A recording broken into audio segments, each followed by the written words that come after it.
Hello everyone, today I want to talk to you about MIDI.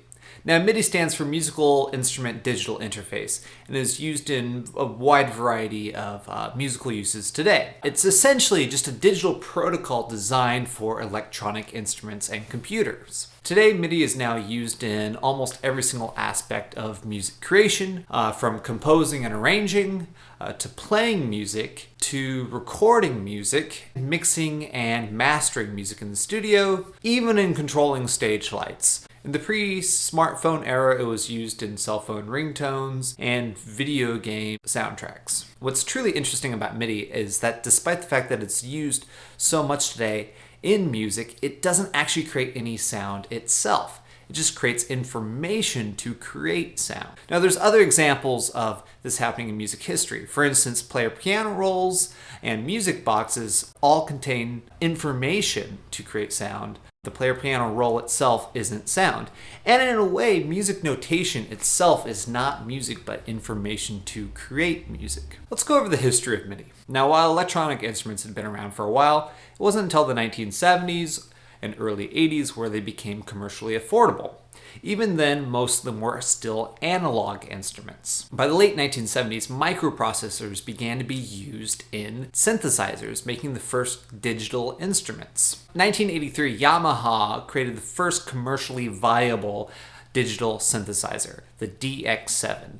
It was affordable, it was compact, and it marked the decline of the analog synthesizer. With the rise of digital instruments, you can now communicate between devices. For instance, if I have a keyboard and a drum machine, and I need to link the two up. However, there's no standardization for this communication. Now, buying a synthesizer with no compatibility with anything else you own is kind of a pain in the butt, and synth manufacturers began to worry that this would hurt overall sales for the whole industry. In January of 1982, at a National Association of Music Merchants conference, David Smith suggested that there needed to be an overall standardization that all the merchants would agree to use. I organized a meeting at the January NAMM show, which I guess was 82.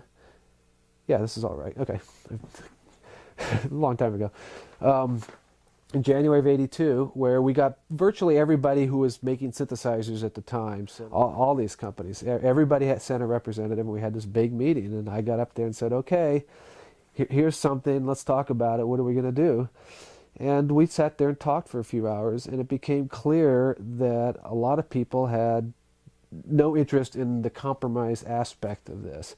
After the argument, Japanese manufacturers, including Roland, Korg, Yamaha, and Kawai, approached David Smith and suggested that they just create the standard without the rest of the industry. So we went to one of their booths, and we sat down, just a small group of us, and we just said, let's do it. You know, forget everybody else. Nobody else is interested in it. Let's just do it. Over the course of 1982, David Smith from Sequential Circuits worked on developing MIDI, consulting with Iketoro Kakahashi from Roland. By the 1983 National Association of Music Merchants Conference, David Smith had developed MIDI. Now, David Smith brought along Sequential Circuits Prophet 600. Iketoro Kakahashi brought along the Roland keyboard, the JP6. So it was the first MIDI connection, and it worked.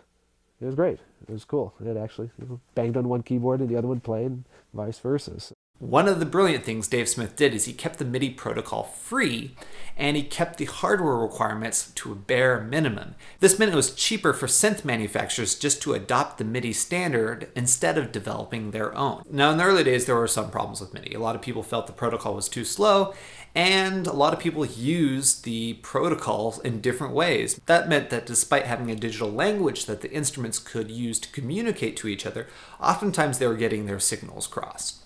Now, MIDI as a digital protocol was created over 30 years ago now. So let's compare the original MIDI specs with our modern MIDI specs. They're the same. Over 30 years later, we are still using MIDI 1.0.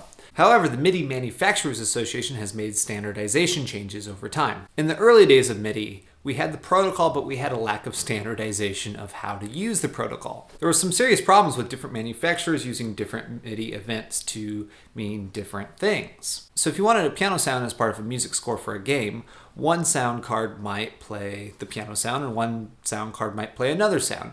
So you needed to standardize what these program parameters meant. So in 1991, the MIDI Manufacturers Association created the General MIDI standard. General MIDI has 128 different sounds arranged into 16 families of 8 related instruments. In addition to establishing the instruments and program changes, General MIDI also established certain controller events. For instance, the modulation wheel would be on channel 1, the volume control would be on channel 7, the pan channel 10, the expression channel 11, and 64 would be the sustain pedal. General MIDI was updated in 1999 to create General MIDI 2, where they standardized more controller events and also increased the number of designated MIDI instruments. Since 2005, there's been talks of so-called MIDI HD, which is designed to have more values than 128 and would, just overall just increase the amount of information you are able to convey with MIDI.